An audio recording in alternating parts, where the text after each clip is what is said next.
CM Revanth తో భేటీ అయ్యారు GHMC mayor Vijayalakshmi. Standing committee council సమావేశం నిర్వహణ, బల్దియా ఆర్థిక పరిస్థితిపై చర్చించారు. జీహెచ్ఎంసీ కమిషనర్ తీరు సరిగ్గా లేదని సీఎం దృష్టికి తీసుకువెళ్లారు మేయర్. దీంతో రొనాల్డ్ రాస్ కి సీఎంఓ నుంచి ఫోన్ వెళ్లింది. రేపు ఉదయం 8 గంటలకు మున్సిపల్ అడ్మినిస్ట్రేషన్ ప్రిన్సిపల్ సెక్రటరీ దాన కిషోర్ తో పాటు సమావేశానికి రావాలని రొనాల్డ్ రాస్ ని ఆదేశించారు సీఎం రేవంత్. మేయర్గా ఈరోజు గౌరవ ముఖ్యమంత్రి రేవంత్ రెడ్డి గారిని ఆయన నివాసంలో కలవడం జరిగింది. 3 ఇష్యూస్ మీద. ఒకటేమో స్టాండింగ్ కమిటీ ఎలక్షన్స్ గురించి, రెండోదేమో జనరల్ బాడీ కండక్ట్ చేయాలి అన్న విషయంలో, మూడోది రివ్యూ మీటింగ్స్ గురించి. అయితే ఆయన కూడా అవన్నీ విన్నాక చాలా సానుకూలంగా స్పందించారు. మీ అందరికీ కూడా తెలుసు, ఒక standing committee elections every year కూడా జరగాలి. సో నవంబర్ లోపల మా స్టాండింగ్ కమిటీ టెన్యూర్ అయిపోయింది. సో ఎలక్షన్స్ ఇమీడియట్గా జరగవలసి ఉండే, కానీ కోడ్ వలన, ఎమ్మెల్యేస్ కోడ్ వలన ఎలక్షన్ జరగలేకపోయింది. అదేవిధంగా జనరల్ బాడీ మీటింగ్ కూడా మాది ఆగస్ట్ లాస్ట్ అయింది. Every 3 months general body meeting కూడా జరగవలసింది.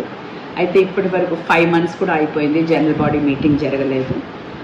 అండ్ మా కార్పొరేటర్స్ అందరు కూడా, అన్ని పార్టీలు, 4 పార్టీల కార్పొరేటర్లు కూడా నా దగ్గరికి పదే రావడం, మా ఆఫీస్కి వాళ్ళ వినతి పత్రం ఇవ్వడము, జనరల్ బాడీ కండక్ట్ చేయమనడము, మరి స్టాండింగ్ కమిటీ ఎలక్షన్స్ పెట్టమనడము, ఇవన్నీ కూడా వాళ్ళు అడుగుతున్నందుకు నేను కమిషనర్ గారికి లెటర్స్ కూడా రాశాను. నిన్న కూడా ఒక లెటర్ పంపించాను. ఇప్పటి వరకు కూడా మాకు ఏమీ రెస్పాన్స్ రాలేదు. కాబట్టి నేను స్వయంగా ఈరోజు గౌరవ ముఖ్యమంత్రి గారిని కలవడం జరిగింది. ఆయన ఇమీడియట్గా కమిషనర్ గారికి ఫోన్ చేయడం, నా ముంగలే ఫోన్ చేయడం కూడా జరిగి ఆయనకి ఇన్స్ట్రక్షన్స్ కూడా ఇవ్వడం జరిగింది. అంతేకాని నేను ఏ పార్టీ మారుతున్నాననేసి కానివ్వండి, ఇవన్నీ కూడా అవాస్తవము. ఇవన్నీ కూడా ఎవరు కూడా బిలీవ్ చేయొద్దండి. నేను తప్పకుండా ఏ పార్టీలో అయితే ఉన్నానో బీఆర్ఎస్ పార్టీతోనే ఉంటానని అందరికీ కూడా తెలియజేస్తున్నాను. ఇదే అంశంపై డీటెయిల్స్ శ్రవణ్ అందిస్తారు. శ్రవణ్, బల్దియా కమిషనర్ కి సీఎంఓ నుంచి కాల్ వచ్చింది. సో దీన్ని బట్టి సీఎం రేవంత్ జీహెచ్ఎంసీపై ఫోకస్ పెట్టారనుకోవచ్చా? ఎస్, రాష్ట్ర ముఖ్యమంత్రి రేవంత్ రెడ్డి జీహెచ్ఎంసీ పైన రివ్యూ చేస్తారు అనే అంశం చాలా రోజుల నుంచి జీహెచ్ఎంసీ అధికారులు, దాంతోపాటు జీహెచ్ఎంసీ కార్యాలయాల్లో చక్కర్లు కొడుతుంది. ఇదే అంశం పైన ఆల్రెడీ జీహెచ్ఎంసీ కమిషనర్తో పాటు అధికారులందరూ కూడా సిద్ధమై ఉన్నారు. ఒక పవర్ పాయింట్ ప్రజెంటేషన్తో పాటు ఇతర పూర్తి స్థాయి అంశాలు దగ్గర పెట్టుకొని రెడీగా ఉన్నారు. ఎప్పుడు సీఎంఓ నుంచి పిలుపునేస్తే అప్పుడు వెంటనే వెళ్ళి పూర్తి స్థాయి ఇన్ఫర్మేషన్, ప్రస్తుతం ఉన్నటువంటి పరిస్థితి, జీతాలు, ఆర్థిక పరిస్థితి కావచ్చు, లేదంటే ఇతర అంశాలపైన పూర్తి స్థాయిలో రాష్ట్ర ముఖ్యమంత్రికి దృష్టికి తీసుకెళ్లేందుకు అధికారులు సమాయుతమయ్యారు. అయితే ఇప్పుడు ముఖ్యంగా బడ్జెట్ సమావేశాలు నిర్వహించాల్సి ఉంటుంది. అంటే జీహెచ్ఎంసీలో స్టాండింగ్ కమిటీ ఉంటుంది. అంటే రాష్ట్ర మంత్రివర్గంలో క్యాబినెట్ ఎట్లానో జీహెచ్ఎంసీలో స్టాండింగ్ కమిటీ ఎట్లా, క్యాబినెట్ ఆమోదం తెలిపిన తర్వాతనే అసెంబ్లీలో బడ్జెట్ ఏ విధంగా ప్రవేశపెడతారో ఆ విధంగానే జీహెచ్ఎంసీలో కూడా స్టాండింగ్ కమిటీలో ఆమోదం తెలిపిన తర్వాత మళ్ళీ ఆ బడ్జెట్ని కౌన్సిల్లో ప్రవేశపెట్టి కౌన్సిల్లో ఆమోదం తెలపాల్సి ఉంటుంది. జీహెచ్ఎంసీ బడ్జెట్ ఆమోదం తెలిపిన తర్వాత దానికి ఖర్చు చేసేందుకు వెసులుబాటు కావని, లేదంటే ఎంత ఖర్చు ఉండాలి, ఏం చేయాలనేటువంటి అంశం పైన పూర్తి స్థాయి వాళ్ళు ప్లాన్ చేసుకుంటూ ఉంటారు. అయితే ప్రస్తుతం జీహెచ్ఎంసీలో స్టాండింగ్ కమిటీకి సంబంధించి సభ్యుల పదవీ కాలం అనేది ముగిసింది. గత ఏడాది సెప్టెంబర్లోనే ముగిసింది. మళ్ళీ కొత్తగా నోటిఫికేషన్ పిలవాల్సి ఉంది. కానీ ఎవరు దానిపైన, అంటే ఎలక్షన్ కోడ్ రావడం, దాని తర్వాత మేయర్ కానీ కమిషనర్ కానీ ఏమీ నోరు మెదపకపోవడంతో అది ప్రొలాంగ్ అవుతా వస్తుంది. ఇప్పుడు రీసెంట్గా స్టాండింగ్ కమిటీకి సంబంధించి ఎట్లయినా నోటిఫికేషన్ ఇవ్వాలి, ఎందుకంటే బడ్జెట్ ఆమోదం తెలపాలి కాబట్టి స్టాండింగ్ కమిటీ నిర్వహించాలనేటువంటి ఉద్దేశంతో అధికారులు, కమిషనర్ కానీ, మేయర్ కానీ, లేదంటే సెక్రటరీకి సంబంధించిన అధికారులు కానీ రెడీ అయ్యారు. కానీ దీనిపైన ఎప్పుడు నిర్వహిస్తారు, నోటిఫికేషన్ ఎప్పుడు ఇస్తారు అనేటువంటి క్లారిటీ ఇటు కమిషనర్ దగ్గర నుంచి లేకపోయింది, అటు మేయర్ దగ్గర నుంచి లేకపోయింది. ఇక దీంతో జిహెచ్ఎంసీకి సంబంధించినటువంటి ప్రతిపక్ష మేయర్లు, కార్పొరేటర్లు, మొత్తం దాదాపుగా బీజేపీకి 40 మంది కార్పొరేటర్లు ఉన్నారు. అందులో ప్రధానంగా మల్కాజ్గిరి కార్పొరేటర్ శ్రవణ్ కావచ్చు, లేదంటే మన్సూరాబాద్ కార్పొరేటర్ ఆయన డిప్యూటీ ఫ్లోర్ లీడర్గా ఉన్నారు, కొప్పుల నరసింహారెడ్డి ఆయనతో పాటు కొంతమంది ఆకుల శ్రీవాణి సరున్నారు కార్పొరేటర్, ఇట్లా కొంతమంది జిహెచ్ఎంసీ కమిషనర్ని కలిసిర్రు, జిహెచ్ఎంసీ మేయర్ని కలిసిర్రు.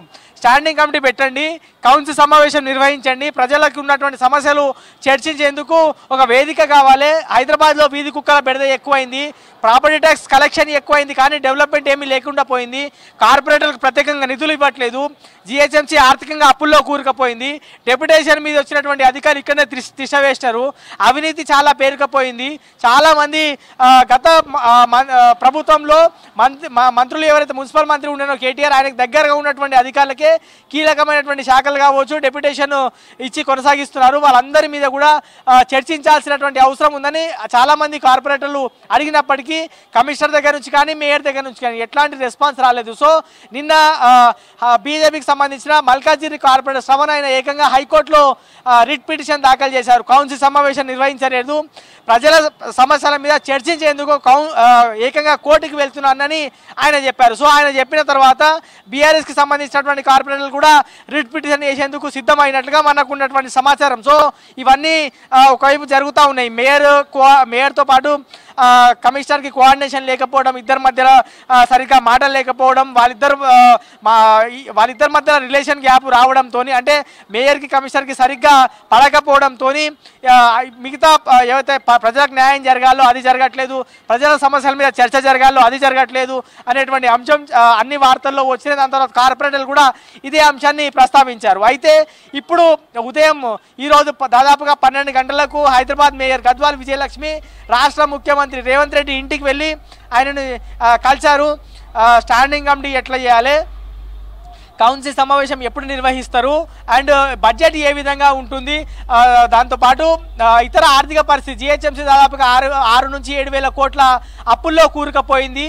దీనిపైన ఎట్లా మీరు దృష్టి సాధించాల్సినటువంటి అవసరం ఉందని మేయర్ రేవంత్ రెడ్డికి కోరడంతో, అట్లాంటిది నేనేం చెప్పలేదే, కమిషనర్ మీరు మీ స్టాండింగ్ కమిటీ మీరు నిర్వహించుకోవచ్చు, మీ కౌన్సిల్ సమావేశం మీరు నిర్వహించుకోవచ్చు అనేటువంటి మాట రేవంత్ రెడ్డి చెప్పగానే కమిషనర్ షాక్ అయ్యి ఇది మీరు ముఖ్యమంత్రి చెప్పినట్లే కమిషనర్ చెప్పినారు అని ఆమె చెప్పింది. సో వెంటనే రేవంత్ రెడ్డి జిహెచ్ఎంసీ కమిషనర్కి కాల్ చేయండి అని చెప్పడంతో జిహెచ్ఎంసీ కమిషనర్కి సీఎం ఆఫీస్ నుంచి కాల్ వచ్చింది.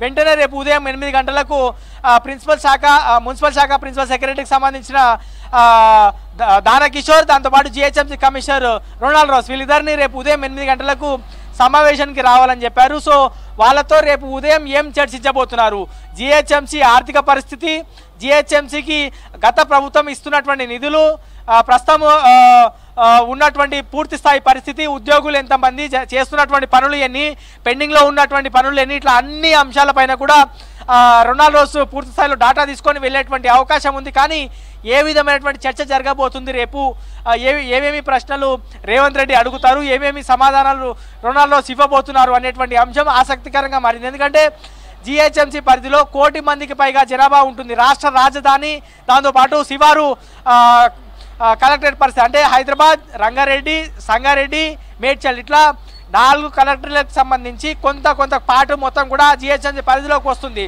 సో ఇక్కడ ఉన్నటువంటి పరిస్థితులు కానీ, జిహెచ్ఎంసీ ఆర్థిక పరిస్థితులు కానీ, మేయర్తో పాటు మేయర్ జిహెచ్ఎంసీ కమిషనర్కి ప్రస్తుతం పడట్లేదు అనేటువంటి వస్తున్న వార్తలు, ఈ అన్ని అంశాలపైన రేపు రేవంత్ రెడ్డి అడగబోతున్నారా, చర్చ జరగబోతుందా అనేటువంటి వార్తలు అయితే ప్రస్తుతం జిహెచ్ఎంసీలో ఎక్కువ తిరుగుతూ ఉన్నాయి. అధికారులు కూడా ప్రస్తుతం ఇదే అంశం మీద చర్చించుకుంటున్నారు. ఓవరాల్గా అయితే రేపు Ronald Rose GHMC commissioner Ronald రోస్తో సీఎం రేవంత్ రెడ్డి సమావేశం కానున్నారు. సమావేశం అయిన తర్వాత జిహెచ్ఎంసీ మీద ఇంకా పూర్తి స్థాయి ఎప్పుడు రివ్యూ చేస్తారు అనేటువంటి అంశం చూడాల్సి ఉంది. ఇంకో అంశం చెప్పే ప్రయత్నం చేస్తా, హైదరాబాద్ మీద ఏ రివ్యూ చేసినా, జిహెచ్ఎంసీ మీద ఏ రివ్యూ చేసినా మమ్మల్ని కూడా కాన్ఫిడెన్స్లోకి తీసుకోవాలి, నేను హైదరాబాద్ మేయర్ని అని గద్వాల్ విజయలక్ష్మి రేవంత్ రెడ్డితోని కోరగా ఆయన వెంటనే ఖచ్చితంగా కాన్ఫిడెంట్లోకి తీసుకుంటాము. మీరు హైదరాబాద్ మేయర్, మీకు అందాల్సినటువంటి గౌరవం అందుతుంది, మీకు ఇవ్వాల్సినటువంటి గౌరవం మేము ఖచ్చితంగా ఇస్తాము. హైదరాబాద్కి సంబంధించిన ఏ మీటింగ్ నిర్వహించినా మేయర్గా మిమ్మల్ని ఇన్వైట్ చేస్తామనేటువంటి అంశాన్ని రేవంత్ రెడ్డి చెప్పారు. సో మొత్తానికైతే స్టాండింగ్ కమిటీ ఎప్పుడు, కౌన్సిల్ సమావేశం ఎప్పుడు, బడ్జెట్కి ఎప్పుడు ఆమోదం తెలుపుతుంది, జిహెచ్ఎంసీ బడ్జెట్ ఎంత అని చాలా గందరగోళం ఉంది. దానిపైన రేవంత్ రెడ్డితో కలిసిన తర్వాత ఖచ్చితంగా ఓ క్లారిటీ వస్తుందని కార్పొరేటర్లు కానీ అధికారులు కానీ చాలామంది భావిస్తూ ఉన్నారు. బేసిక్గా ఒక బడ్జెట్ ఆమోదించాలంటే నవంబర్ లేదా డిసెంబర్లోనే స్టాండింగ్ కమిటీ లేదా కౌన్సిల్లో ఆమోదం పొందాలి. కానీ ఎలక్షన్ కోడ్ ఇతర కారణాల వల్ల అది ఆమోదం పొందలేదు. మేబీ రేవంత్ రెడ్డితో కమిషనర్ మీటింగ్ అయిన తర్వాత పూర్తిస్థాయి క్లారిటీ వచ్చేటువంటి అవకాశం ఉంది. వాస్తవంగా కౌన్సిల్ సమావేశం నిర్వహించాలంటే కమిషనర్ అనుమతి అస్సలు అవసరం లేదు. వాస్తవానికి యాక్ట్లో ఉన్న దాని ప్రకారం లేదా రూల్స్ చెప్తున్న దాని ప్రకారం మేయర్ది పూర్తి స్థాయిలో అధికారం. కానీ కమిషనర్ అడ్డుపడుతున్నారు అని మేయరే అడ్డుపడుతున్నారు అని ఇటువైపు నుంచి కొన్ని వార్తలు వస్తున్నాయి. బీజేపీ కార్పొరేటర్లు ఏమో మేయర్కి టార్గెట్ చేస్తే బీఆర్ఎస్ కార్పొరేటర్లు ఏమో కమిషనర్ని టార్గెట్ చేస్తూ ఉన్నారు. ఇది మొత్తం కొంత గందరగోళం అయితే కొనసాగుతుంది. ఎట్టకేళ్లకు మేయర్తో ముఖ్యమంత్రి సమావేశమయ్యారు. దాంట్లో కొంచెం సానుకూలమైనటువంటి వాతావరణంలోనే ఈ సమావేశం జరిగిందని తెలుస్తుంది. ఇక రేపు కమిషనర్తో మీటింగ్ అయిన తర్వాత మేయర్ కమిషనర్ కూర్చొని ఎప్పుడు ఈ కౌన్సిల్ సమావేశం నిర్వహించాలి, ఎప్పుడు దీని పూర్తి స్థాయిలో అవుట్పుట్ వస్తుంది, ఎప్పుడు బడ్జెట్కి ఆమోదం తెలుపుతామనే దానిపైన మేబీ ఖచ్చితంగా సోమవారం మధ్యాహ్నం వరకు ఓ క్లారిటీ వచ్చేటువంటి అవకాశం అయితే కనిపిస్తూ ఉంది. Yashoda, thank you Shravan.